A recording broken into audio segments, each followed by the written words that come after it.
Hi everyone! Welcome to LutoNiDiana! Today, magluluto tayo ng baked mais. But before that, punta muna tayo ng palengke para bumili ng mais.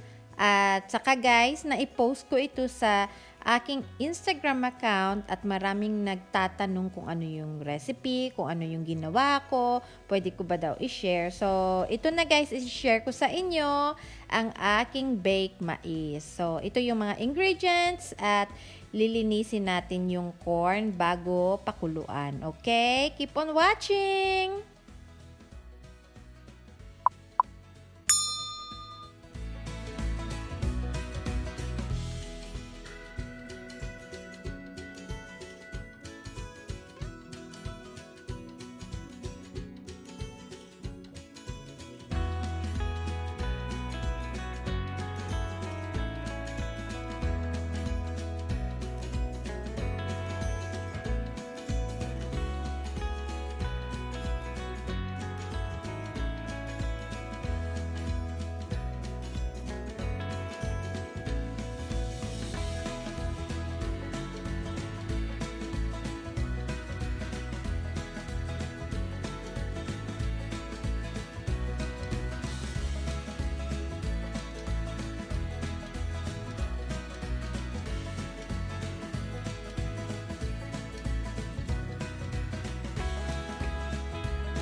So guys, ang paglagay ng butter dapat buong mais, i-brush ng butter.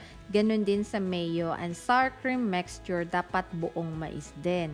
At ganon din sa cheese, dapat buong mais, lagyan ng cheese. Or if you want, pwede rin naman sa top ng mais na lang lagyan nyo ng cheese. You decide, okay? And then sprinkle nyo lang ng chili flakes and then dried parsley. Okay?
So, ayan guys, ang ating cheesy, sweet, and flavorful baked mais. I hope you will try this recipe at home.